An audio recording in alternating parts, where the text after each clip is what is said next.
Hello and welcome to the 12th episode of Journalism Classics with Ali Hakim. In this episode, I shall be speaking about coverage of news or press conferences. Kindly remember to like, comment, and share this and other episodes of Journalism Classics, and follow me on all social media platforms. I'm saying this in the belief that together we shall expand the frontiers of journalism practice. Oftentimes, media houses get invitations from corporate organizations, groups, government agencies, political parties, and businesses and other newsmakers to cover press conferences. Such invitations could come at very short notice, or the newsmaker could send the invitation well in advance. It is possible that the subject or focus of the press conference is indicated in the invitation, but sometimes it is not stated. This is why it is better, or it is best actually, that the reporter covering the beat from where the invitation is received should be the one to cover the press conference. In the event that the beat reporter is not available, however, the media house should send a knowledgeable or versatile reporter to cover the press conference. Whether it is a beat reporter or another reporter is assigned to cover the press conference, he or she should bring himself or herself up to speed about latest developments on the issue to be addressed by the newsmaker, so as not to get to the assignment to be asking ridiculous or uninformed questions.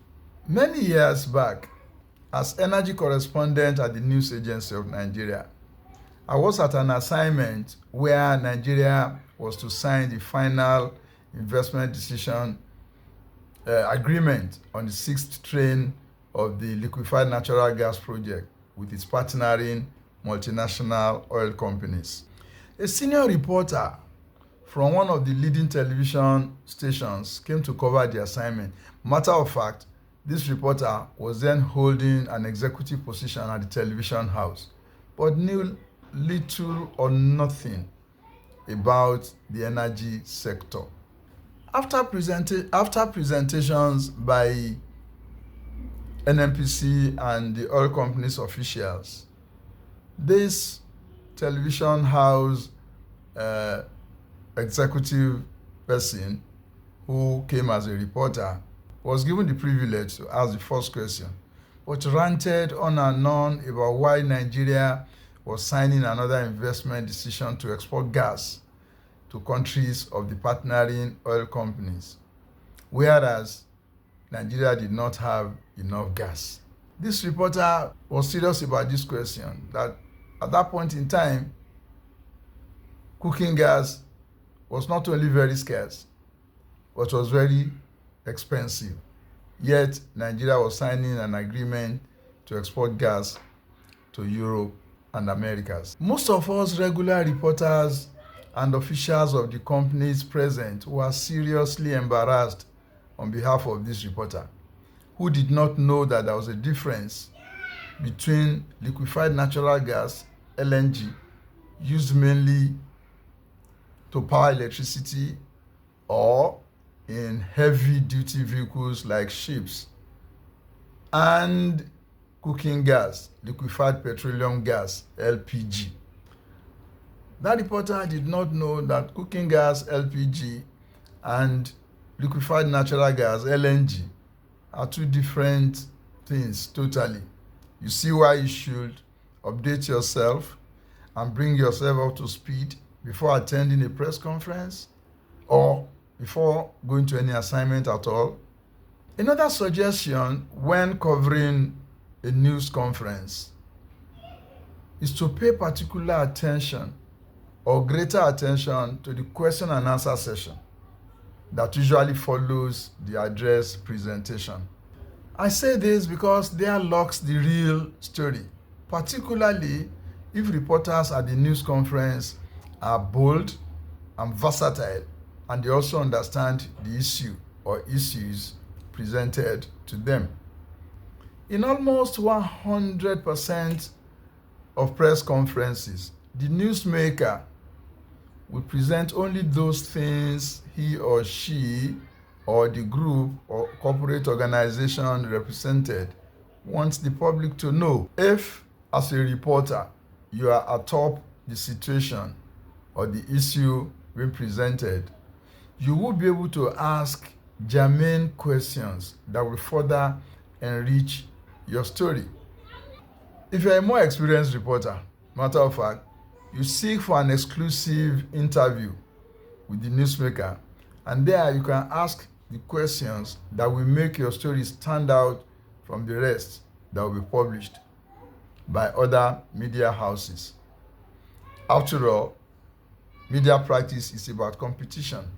Giving more attention to the question and answer session does not presuppose that you should not pay attention to the paper presented. You should, and also take notes copiously while the address is being read. A third fundamental thing reporters covering press conferences should do is to, as much as possible, go to the press conference with a tape recorder. Your tape recorder comes in handy when you need to use quotes to strengthen or enliven your story. With the tape recorder, you are not likely to misquote the newsmaker because you have the opportunity now to play back whatever he or she had said at the press conference and quote word for word. In my experience, in certain situations, newsmakers have received backlashes over what they have said at press conferences, and they turn around to heap the blame on the press, claiming that they were misquoted. Your tape recorder will then become handy in dismissing such claims, as you can play it back to whoever is interested in hearing your side of the story. Reporters and editors should also worry about striking a balance in press conference stories, particularly where allegations were made against a third party at that press conference. Be sure to get a response from the other party before using the story. Editors in particular should insist on this. Some editors in unwarranted hurry make the mistake of publishing the allegations made at the press conference first, planning to go and get reaction to whatever has been said after that one has been published. This is wrong. The danger is if you do not get the reaction of the other party into the original story, but you intend to write another story, which is a reaction from the party that was accused, you deny your readers the opportunity of getting a total picture of the story. You deny them of the opportunity of reading a balanced story. Besides, those who read your press conference story may not read the second or follow-up story, while those reading the second story might not have read the first story. Again, here, your escape route is to recall the press conference story as a background part of the second story. And that will give the party that addressed the press conference more media mileage than the party that was accused of wrongdoings. Another danger of not getting a reaction into the original story is that you could be sued for libel if what the newsmaker at the press conference said and which you published happens to be libelous. At press conferences, reporters usually take copies of the address read back to their newsroom to go and do their stories. Please, please, please, and please ensure that the press statement you are given is signed authoritatively by the person who addressed the press conference, because the content could be denied if a backlash arose after you have published your story.